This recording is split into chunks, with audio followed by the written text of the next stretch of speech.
Hello friends, welcome back to my YouTube channel free time with Neetu. आपण मानक गोटे नुआ टॉपिक को स्वागत। आज टॉपिक रे हमें जानिबा को जाउछे बैंक इंटरेस्ट कैलकुलेशन, बैंक रो सुध हिसाब केमिति हुए। आज आपण माने एई वीडियो द्वारा जानि परिबे। वीडियो को शेष पर्यंत देखंतु, निश्चिंत बुझी परिबे। देखंतु क्वेश्चन अछि, जणे व्यक्ति बैंक रु 70,000 टंका 8% सुध हार रे 45 दिन पाई सुध आनिछंती, तेबे से केते टंका फेराइबे। 70,000 टंका सुध आनिछंती, केते परसेंट 8% सुध हिसाब रे, ताहले केते दिन पाई 45 दिन पाई। जेतेबेले से टंका फेराइबे, केते टंका फेराइबे। आमे कोन करबा, चलंतु ताको क्लैरिफाई कर दबा। माने क्वेश्चन रे कोन देइछि आमे ताको फर्स्ट लिखि दबा। 70,000 टंका आनिछंती बा मूलधन बा प्रिंसिपल अमाउंट केते 70,000। आमे ताको नै जिबा माने कर पी पी समान केते 70,000। पी काहे नेले प्रिंसिपल अमाउंट बा मूलधन केते टंका आनिछंती सेटा आमे पी नेले। पी को नेले केते 70,000। तापरे केते प्रतिशत सुधार 8% सुधार। सुधार को आमे इंग्लिश रे कोन कहउछो, रेट ऑफ इंटरेस्ट बा ताको आमे नै जिबा आर। आर केते 8%। रेट ऑफ इंटरेस्ट बा आर बुझिएला। ताहले केते समय पई आनिछंती 45 दिन पई। ताहले समय को आमे कोन कहउछो, टाइम बा टी केते 45 डेज 45 दिन। ताले से जेतेबेले फेराइबे केते टंका फेराइबे। कौन करिबा, आमे फर्स्ट बाहर कर दबा एक वर्षर सुध केते टंका हबो। एक वर्षर सुध केते टंका हबो बाहर कर देले आमे जानि परिबा 45 दिन परे सुध तांकर केते टंका हबो। ताले आमे फर्स्ट बाहर करबा कोन, एक वर्षर सुध समाने बा 70,000 टंकार 8% केते। ताले लिखि दबा 70,000 गुणन 8% माने कोन 8 विभक्त 100 प्रतिशत बा परसेंटेज कैलकुलेशन जानि नहंदी। से वीडियो तो मु अपलोड करि सारिछि, देखि नियंतु। ताले 8 विभक्त 100 एबे सॉल्व कर दबा। एठी दीटा 0 एठी दीटा 0 कैंसिल।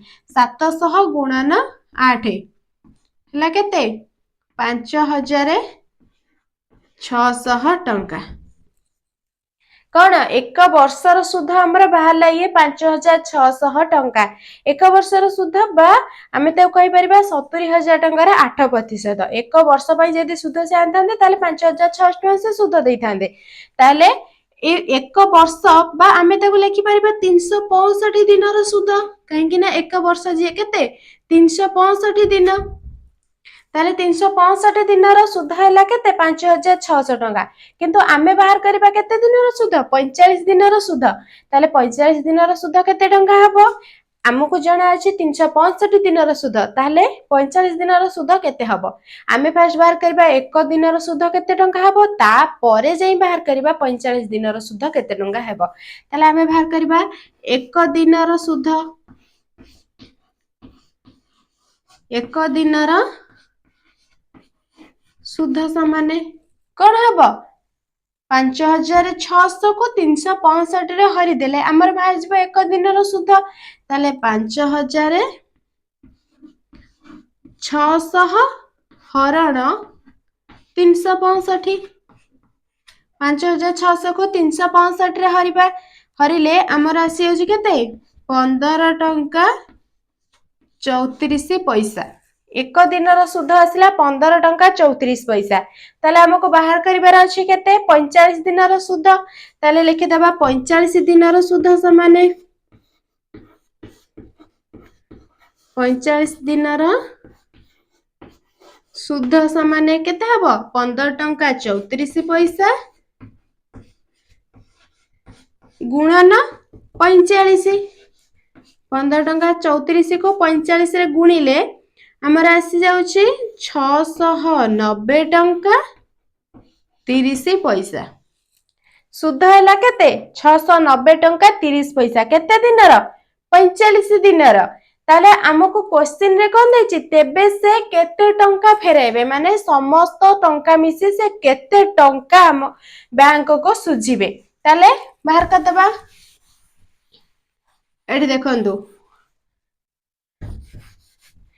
केते टंका हला सुध 690 टंका आनिचंती केते 70,000 टंका फेरेला बेल को केते टंका फेरेबे मूलधन सहित सुध मिसई की फेरेबे ना नहीं ताले मूलधन बा 70,000 मूलधन थिला केते 70,000 ता सहित हम फेरेबे केते 690 टंका 30 पैसा 690 टंका 30 पैसा ताकू हमें एबे मिसई दबा मिसई देले हे जिवो केते 70,690 टंका 30 पैसा से बैंक को फेरेबे समस्त टंका मिसई की फेरेबे 70,690 टंका 30 पैसा बुझीला बैंक दुई प्रकार इंटरेस्ट रे देई थाई जेमिति चक्रवृद्धि सुध आउ सरल सुध किंतु आमे एटी हिसाब कले कोन सरल सुध बुझीला आमे जते बेले सुध आणु एई टाइप रो हिसाब करथाउ जदी बुझीला वीडियो रे गोटे लाइक करि नियंतो आउ हो जदी किछि डाउट अछि कमेंट द्वारा निश्चिंत जणांतु वीडियो को शेष पर्यंत देखिथिबारु अशेष अशेष धन्यवाद।